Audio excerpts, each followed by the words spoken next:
Hello everybody. Today we're talking about the Dietary Guidelines for Americans. The Dietary Guidelines were developed by the FDA to help people in the United States have a healthier lifestyle. The first dietary guideline is to follow a healthy eating pattern throughout the lifespan.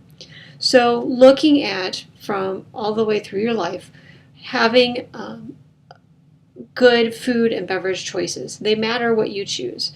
And I'm not going to tell you that you can't ever eat the unhealthy stuff, but you do need to make sure that you're getting enough of the foods from all of the food groups, your fruits, vegetables, protein, dairy, and grains. And trying to limit as much as you can the added sugars and sodium, saturated fats, trans fats, so that you can stay healthy. When you look at making sure you have a healthy eating pattern, it tends to help keep an appropriate calorie level if you're eating the recommended amounts of all of the food groups. That also helps you maintain a healthy body weight because you're keeping your calorie level at the rate that it needs to be. It also helps you get adequate nutrients if you're staying in the calorie level and following the guidelines for the food groups that you're eating. And it can reduce the risk of chronic disease because of that healthy eating pattern. So to give you an idea, looking at your calorie level, and we'll be looking at this more in class, but for a healthy 16-year-old male on the left, it would, if you look at the activity level, it would give sedentary, moderately active, or active. So for an average moderately active 16-year-old male, you would need about 2,800 calories per day. Looking at females, again, we'll go 16-year-old, moderately active, needs about 2,000 calories per day. So trying to stay within those amounts can help keep you healthier. Going right along with staying in your calorie limits is also adding exercise. And that way you maybe can splurge a little bit, get some extra calories on some of those junk foods that you really like, but you're burning some of those extra calories too. Unfortunately, studies show that most adults are not getting enough of exercise time that they should be. So if we go 18 to 24-year-olds, average is about 30% of 18 to 24-year-olds are getting enough exercise and meeting the recommendations for physical activity. Adults overall, it's only about 20%. Men tend to get a little bit more or meet the criteria a little bit more than females. And of course, when you go age-wise, it tends to go downhill as they get older. A lot of activities can burn quite a few calories, and this chart shows different sporting events and how many calories are used during 30 minutes of each of those activities. So if you're in volleyball or golf or tennis or basketball or football or soccer, you can see approximately how many calories you would be burning during 30 minutes of practice. It does go by weight, so that is just kind of a guideline there, looking at about how many calories you'd be burning. So a 150-pound male would burn 150 calories playing golf for half an hour. 125-year-old or 125-pound female would be burning approximately 109 calories for half an hour of volleyball practice. Maybe you're not an athlete, you don't like sports, but you're still burning calories as you're doing other types of activities. So these activities show how many calories you would be burning doing basically household tasks. So cooking or washing the dishes, scrubbing the floor, weeding the garden, sweeping the floors, mowing the yard. Those things all are burning calories. And so this shows, again, for weight, for men and women, how many calories you would be burning for those types of activities. Kind of interesting looking at if it snows and you go out and shovel, a 150-pound male would be burning about 234 calories in a half an hour. Ladies would be burning 190 calories shoveling the snow for half an hour. The second dietary guideline is focus on variety, nutrient density, and amount. And so you're looking at trying to choose a variety of different foods. A lot of times they'll recommend that you make sure that you get a variety of colors, because a variety of colors are going to help you get a lot of different nutrients in your meal. With this example meal over here, you have vegetables, you have lettuce and celery, grains, you have bread on the side there. There's fruit in the salad, so you've got apples and grapes. There's milk to drink. There's also chicken and walnuts in the salad, so a wide variety in just that one salad of different food groups, and would provide a variety of different nutrients as well. Select foods in the recommended amounts from the food group, so trying to make sure you're meeting those guidelines. And the nice thing with the food plate is it tries to break up your plate as to about what you should be seeing for each of the food groups, and you can go on their website to personalize it more. Looking at the food groups, and again, different age groups. For males, this shows the orange dot is the average intake for each of those males in those age groups. The blue is the target range of how much you should be getting, and that does depend a little bit on activity level, and so that's why there's more of that bar. But you can see pretty much everyone is under what they should be getting for vegetables, males and females. Fruits at the bottom, little kids, babies between 1 and 8 tend to be, for guys, tend to be getting enough of their, boys would be getting enough of their fruits, but then after that, once you hit maybe 9 years old, it starts to be well below what is needed for fruit. Same thing, females, you have under 8 tends to be getting enough of the fruits, but then it kind of drops off and is a lot lower than what there should be. Total grains. Typically, it looks like all age groups are getting enough of the grains for males. Females, for the most part, also are getting enough grains. Dairy, again, we're pretty low. Babies, that tends to be something that they drink a lot of. And then once they start getting older, they start, again, dropping off on how much dairy they're getting for both males and females. So it's definitely something to be aware of, especially with dairy, because you want to make sure you're getting enough calcium to have strong bones. And so that can be really important, especially for females as they get older. And then the last food group, protein. Protein tends to be one that in the United States is a pretty popular food group. We tend to get probably, if you look at males, your 31 to 50-year-olds, 19 to 30-year-olds, they're getting well more than what they need for protein, but everybody's pretty much, for males on all age groups, in within the recommendations, or at least meeting the recommendations. Some maybe could bring it down a little bit and eat some of those other foods in their place. Females, for the most part, are in the range of getting enough of what they need, except for that 14 to 18-year-olds are under protein recommendations. The third one is reduce your calories from added sugars, saturated fats, and reduce your sodium intake. And I think this is probably one that is really important in the United States. Not that they're not all important, but we tend to get a lot of junk food, a lot of fast food, and things that provide us with those empty calories that you'd be getting in sugary foods, fatty foods, foods that are high in sodium. So things to think about when it comes to added sugar in your health. Sugar provides no nutritional benefit, and so the foods that you're eating with a lot of sugar in it, they're going to tend to be higher in calories and low in nutrients.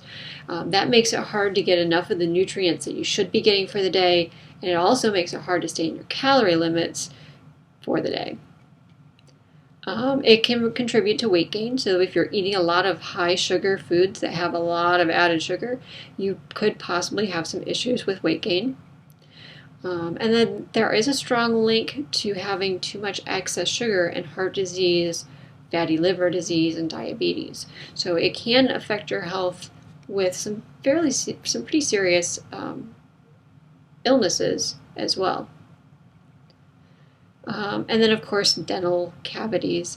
more trips to the dentist, more possible fillings if you're eating more sugary foods, because as that sugar sits on your teeth, it can cause the tooth decay, and nobody really likes those trips to the dentist.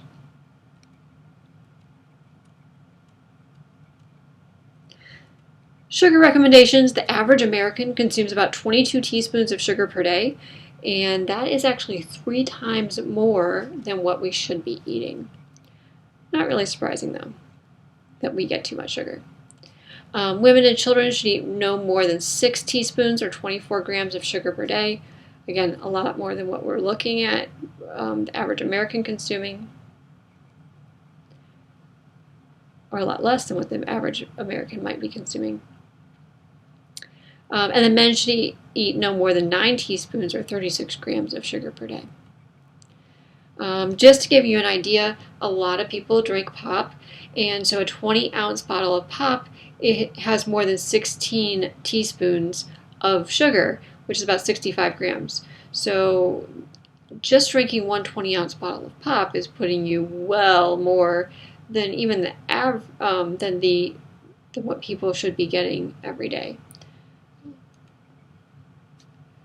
If you want to calculate how many teaspoons of sugar you're getting, and we'll be doing this with some various beverages, there's 4 grams of sugar per teaspoon, so you can divide that out to find out how much you're getting. Looking at the average intake over the age groups, when it comes to 1 to 3-year-olds, they're still high, but they're pretty close to what it is. Whereas children, it goes up quite a bit, that they're getting well more than what they need. It does go down as adults get older. They start to maybe eat a little bit less. Same thing with females. You have pretty high amounts of sugar overall for all the age groups. So we tend to be getting, like I said, quite a bit more sugar, added sugar, than we need. Where are we getting this added sugar? About 47% of that is coming from beverages, so things that you're drinking besides milk or fruit juice. That could be soft drinks. It could be fruit drinks. Now there is a difference. If it says it's 100% fruit juice, then you're getting actual fruit juice. If it's a fruit drink, you're getting a lot of added sugar and a lot of added water. Sports drinks, it could be coffee, it could be tea. The other big category there is the sweets, snack sweets, things that are cookies and cakes and things like that tend to be a lot of added sugar as well. Now, if you look at your food labels are going to be a good source to figure out how much sugar you're getting. It used to be that it would just tell you, the food labels would give you just how many grams of sugar were in that product. But now you can see that it should include the grams of added sugar. So you can see the difference between the naturally occurring sugars in the food and added sugars. Naturally occurring sugars are things like lactose, that's the sugar in milk, or fructose, that's the natural sugar in fruit. And it gives that distinction between the two. The other thing to look at with your food labels is the ingredients list. Remember, your foods are listed in the amount in that. The ingredients are listed in the amount in that food. So whatever's listed first, there's more of that ingredient than anything else. So if sugar's listed first, there's a lot of sugar in that food, more than any other ingredient. But sometimes what they do is they put different types of sugar in that food. And so if maybe you add those all together, you might be getting a lot more sugar than you realize. So in this label, they have sugar, they have honey, and they have brown sugar syrup.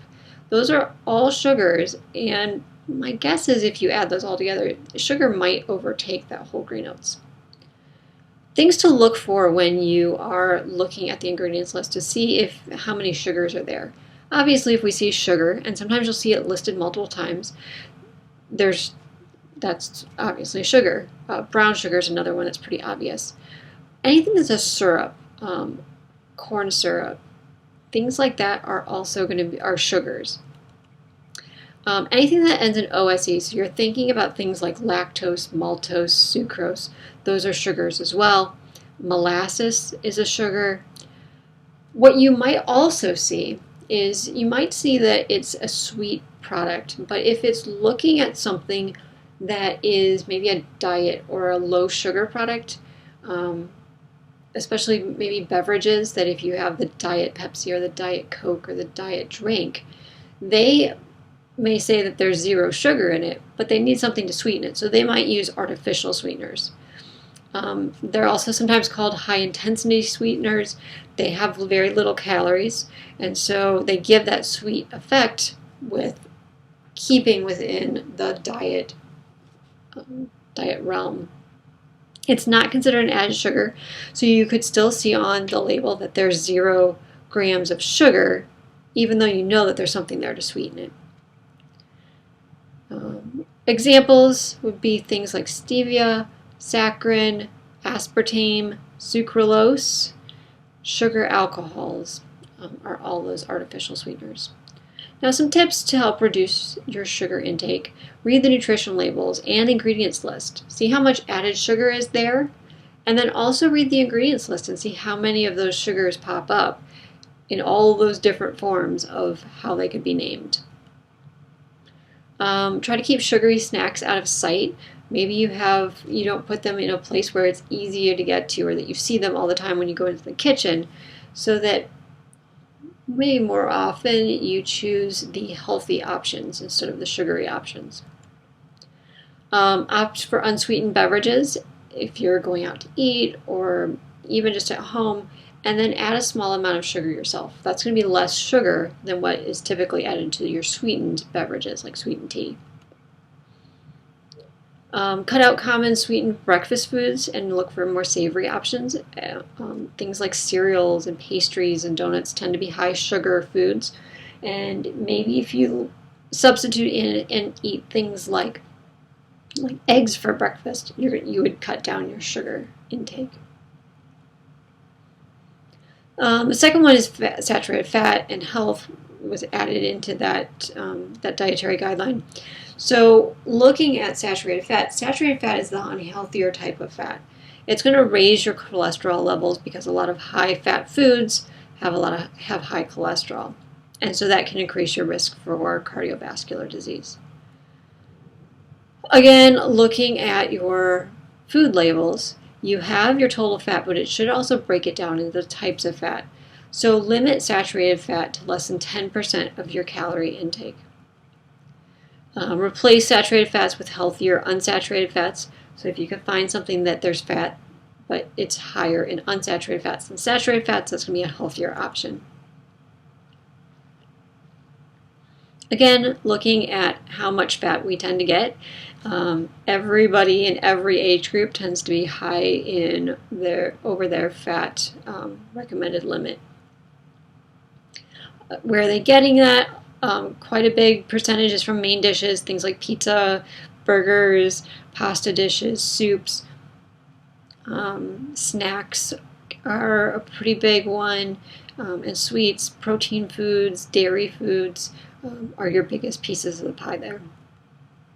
So some tips to reduce saturated fat. If you can use oil instead of solid fats, oils, liquid form tends to be more of an unsaturated fat versus a solid fat would be more saturated. If you can prepare fish instead of meat, like instead of your beef or pork, chicken, at least twice a week, that can help reduce saturated fat. Choose lean meats, skinless poultry, so that can help reduce how much fat you're getting. Look for leaner cuts when you go in to buy your meats, especially like hamburger. A lot of times they'll have the percent of how lean of a cut of hamburger that would be. And then also read your labels. Choose foods, like I said, that are lower in saturated fat, and higher in unsaturated fat.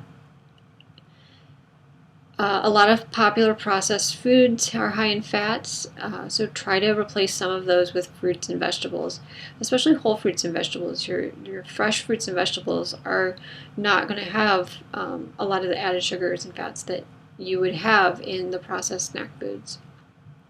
And then sodium, again, another one that Americans get way too much of, and that can lead to high blood pressure, and that can also contribute to heart disease and stroke. So something you really want to make sure you're watching.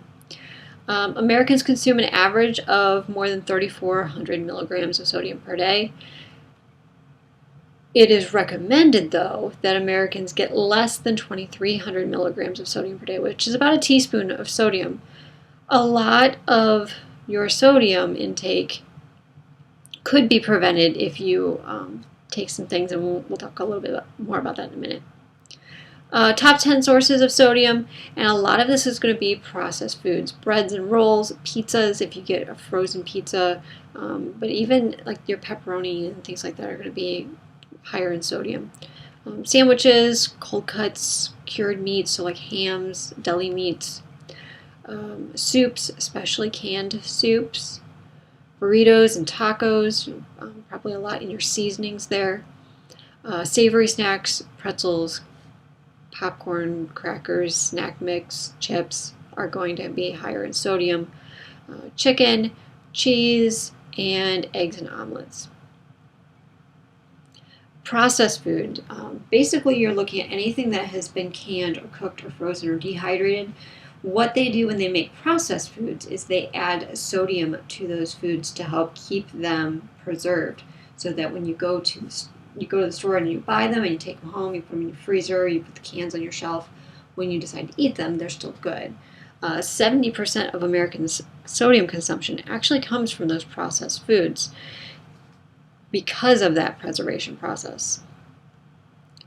Again, looking at all age groups, both males and females, males are quite higher than the recommended on average for most age groups. Females are still above where they should be in all age groups as well. Where you're getting your sodium intake from, main dishes, it has 4%, so pizza, burgers, meat, poultry, pastas, soups. Protein foods are another good big source. And again, anything that's processed, that's already had something done to package it and have it frozen or prepared in the store is going to be higher in sodium for that process of preserving it. Sources of sodium, looking at 71% of the time it's from those processed foods or restaurant foods. Sometimes naturally occurring is about 14% of our intake. What you add at the table is only about 5%. And then cooking at home, when you don't have to have it that's going to last for a long time, you add what you need for seasoning or flavoring, and so you're not getting quite as much there. Some tips for reducing sodium: buy fresh fruits and vegetables, fresh meats at the grocery store. Cook at home and prepare your food from scratch and use fresh ingredients, and that's going to reduce the amount of processed foods that you're getting. Ask about low sodium options when you're eating out. Read your nutrition labels. Try to decrease your portion sizes as well. And going back a little bit, looking at the salt shaker there, 5% of your sodium is added during cooking, 6% is added at the table, 12% is naturally occurring, 77% is in those processed foods. So just another look at that. The fourth dietary guideline is to shift to healthier foods and beverage choices. So trying to add more nutrient-dense foods. So add vegetables to your pasta dishes. Make sure you're getting all of the food groups. Sometimes you'll see those eat this, not that items on the internet. But a lot of them have some merit too, of looking at maybe chip choices. You want some chips for a snack. Let's get the baked chips instead of the fried chips. Maybe looking at frozen yogurt versus ice cream, or pretzel thins versus sourdough pretzels. There's a lot of options that can give you some more vitamins and minerals and allow you to stay healthy. Not that you can't splurge and eat some of those things every once in a while, but all the time is not healthy. trying to cut down on those snack foods. Maybe pop, instead of pop, you're drinking juice or water. Instead of chips, you get some fruit. Instead of a candy bar, you get some celery and peanut butter. So things like that can really help with your balance of foods and nutrition. And then the last dietary guideline is support healthy eating for all. And that's basically looking at trying to incorporate healthy eating patterns no matter where you are, whether you're home, whether you're away from home at school or work, or even within the community, promoting those healthy eating patterns. So that's the last of the dietary guidelines. As always, if you have any questions, please feel free to ask or email me. And I hope you all have a very nice day. And we'll continue talking about moving into vitamins and minerals.